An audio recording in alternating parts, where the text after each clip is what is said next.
General Hospital will reveal interesting details on Monday, May 26, 2025. First, it was becoming increasingly clear that uncovering the identity of the person behind the attack on Sunny had to be the top priority. Time was not on his side. Especially now that he had begun taking cautious steps toward escaping the world of organized crime. Each day that passed without answers was another day Sunny remained vulnerable. Not just physically but also politically. He understood that the longer this mystery lingered, the less likely his bid for freedom would succeed. The doc's deal with Jen Sidwell remained in limbo. A delicate piece on the chessboard that Sunny could not afford to move prematurely. Without solid confirmation that Sidwell wasn't the one orchestrating the attack, Sunny couldn't risk shaking hands with a potential traitor. It wasn't just about business anymore, it was about survival, and trusting the wrong person now could mean walking straight into a trap. Jason had already begun his own silent investigation, moving through dark corners and back channels in search of any detail that could expose the truth. Every lead brought more questions than answers, and each dead end felt like another calculated distraction meant to stall the inevitable confrontation.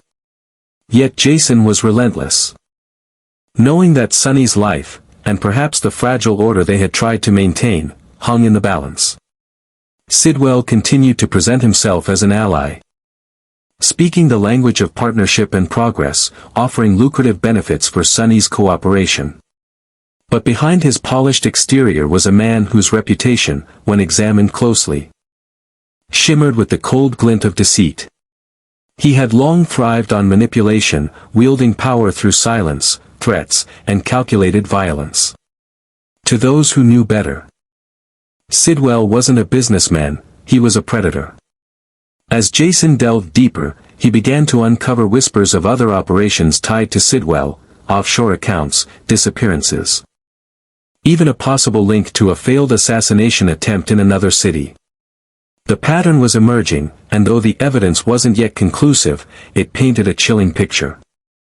Sidwell had perfected the art of appearing indispensable while remaining untouchable, and it was this duality that made him so dangerous. Sunny, meanwhile, found himself caught in a tightening vice. Aware that each move he made was being watched, each alliance scrutinized. He began to wonder if the attack had been meant as a message rather than a hit. A warning that walking away from the life wouldn't be as simple as he'd hoped. If Sidwell was indeed behind it, then the cost of escape would be far greater than Sunny had ever anticipated. The need for truth had never been more urgent. With every passing hour, the shadows around Sidwell grew darker. And Jason knew that he had to act soon, to confirm or eliminate the suspicion before Sunny made a choice that could seal his fate. Because in this world, hesitation was as deadly as betrayal. And trusting the wrong man could bring down everything they had built. Second, alongside Emma. She was determined to make Jocelyn pay for stealing her research and seizing the coveted position as Professor Henry Dalton's research assistant. To Emma, this was more than just academic sabotage, it was personal. She had invested years into building her credentials, sacrificed time and friendships. And now all her efforts had been swept away by someone she once considered beneath her. Emma's resolve to expose Jocelyn's betrayal grew stronger with each passing day. Fueled by humiliation and the need to reclaim what was rightfully hers. What Emma didn't know, however, was that Jocelyn's actions were part of a far more complex operation. She wasn't just a competitor, she was an undercover operative working for the WSB, embedded within the academic ranks under orders to gain Dalton's trust and monitor his controversial research. Every lie Jocelyn told, every step she took to undermine Emma, was sanctioned by an agency that believed national security could be at stake. But even within that justification, Jocelyn's methods were beginning to blur ethical lines. Driven by her covert mission, Jocelyn had already started taking ruthless measures to ensure her cover remained intact. She knew Emma was getting too close to the truth, and that meant she had to be neutralized, not just professionally, but personally. To execute this, she turned to Vaughn. A charming yet dangerous figure with ties to both the academic world and the intelligence community. Vaughn understood manipulation as well as he understood people. And he knew just how to dismantle Emma's confidence. Together, Jocelyn and Vaughn began to orchestrate a psychological siege. Emma found her files missing, her credentials questioned. Her social circle tightening into silence. Her once solid reputation began to crack under the weight of fabricated accusations and anonymous complaints. What had begun as a war over a job title was now a full-blown campaign to destroy her credibility and isolate her from allies. Still, Emma refused to retreat. Even as she sensed something darker lurking behind Jocelyn's actions, she couldn't piece together the full scope of the conspiracy. She remained fixated on Dalton. Believing that if she could just convince him of the truth, everything would unravel in her favor. But Dalton himself was no stranger to secrecy. And his connection to both women was more complex than either of them knew. As the walls closed in, Emma's desperation morphed into a quiet fury. She began conducting her own investigation. Unaware that every step she took was already being watched. Jocelyn, with Vaughn by her side, remained 2 steps ahead, at least for now. The next blow could come from anywhere, a leaked email. A sabotaged experiment, or perhaps a public scandal designed to end Emma's career once and for all. The battle between these two brilliant women had only just begun. But the stakes had already risen beyond academia. For Emma, it was justice. For Jocelyn, it was survival. And with Vaughn pulling strings from the shadows, it was only a matter of time before someone lost everything. Third, Carly had been preparing in silence, her resolve sharpened by weeks of uncertainty and a mother's fierce devotion. She had every intention of fighting on Michael's behalf in court, standing firm against legal maneuvers and personal attacks to protect what her son could not, at least not yet.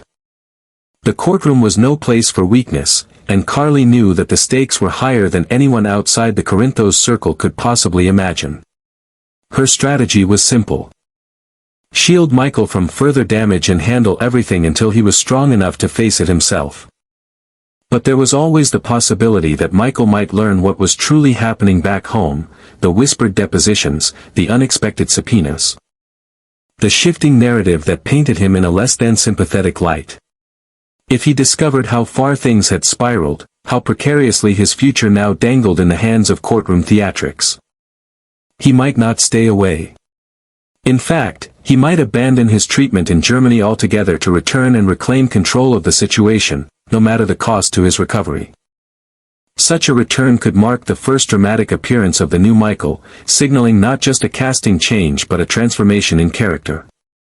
This would not be the same man who left wounded and uncertain. This Michael would be fierce, possibly darker, shaped by the betrayal and pain he endured in isolation.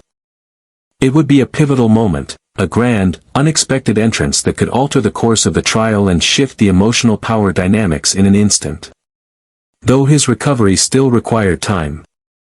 It was entirely plausible that Michael, driven by duty and fueled by a sense of injustice, would sign himself out of the clinic. He had always carried a quiet strength. But the experience in Germany, the distance, the loneliness, the clarity, might have honed that strength into something far more focused. If he chose to return now, it would mean one thing. Whatever was happening at that courthouse mattered more than his physical well-being. Back in Port Charles, tensions in the courtroom continued to escalate. Carly's every word was being dissected. Every expression scrutinized. Opposing counsel, led by the ever-unpredictable Rick, was relentless. Rick had always had a talent for unearthing inconvenient truths, and this time, he might have found the most dangerous one yet. Rumors were swirling, and Rick seemed to have a new target, Sasha. If Rick managed to uncover Sasha's pregnancy, and if he was bold enough to raise it while she was on the witness stand, the entire atmosphere would shift. Sasha had been doing her best to remain composed, but such a revelation could shatter that control. Worse yet, it would reveal not just a secret but an emotional vulnerability that could be exploited for dramatic effect and legal advantage. This wasn't just a custody or family court matter anymore. It was becoming a battlefield of secrets and shifting loyalties. The courtroom had turned into a crucible, and Rick knew how to apply pressure. If he exposed Sasha's pregnancy and tied it publicly to Michael, it would force questions neither side was prepared to answer. It would bring the personal into the legal in a way that would change the narrative entirely. What had started as a mother's stand for her son's rights could soon become a chaotic clash of truth, deception, and consequence. And if Michael did arrive, changed, hardened, and ready to fight, his presence could either restore control or unleash a storm neither Carly nor Sasha was prepared for. All eyes would be on him, and what he chose to do next might define everything that followed. Finally, Christina found herself standing on the edge of a truth so brutal it threatened to unravel everything she thought she knew. For weeks, she had been haunted by a sense of unease. A quiet gnawing in her gut that something within her family had shifted in ways no one wanted to admit. The signs had been subtle: hushed phone calls, nervous glances, evasive conversations with Alexis, but now they had coalesced into a full-blown crisis, one that positioned her squarely in the crosshairs of a twisted game. It began with a few documents Christina wasn't supposed to see, a chain of financial transactions, anonymous threats, and encrypted communications that led back to one chilling conclusion. Alexis was being blackmailed. And not by some faceless stranger, but by two people Christina knew all too well, Ava and Rick. The same Rick Lansing who had once claimed to protect the Davis women. And Ava Jerome, whose legacy of manipulation was etched into the very foundation of Port Charles. Together, they had created a trap so intricate that Alexis had no choice but to comply. Alexis, the woman who had spent her life advocating for justice, was now caught in an impossible dilemma, forced to choose between protecting her daughter and saving herself. And Christina, without warning, had become the bargaining chip. The blackmail wasn't random, it was precision engineered to exploit Alexis's greatest vulnerability, her family.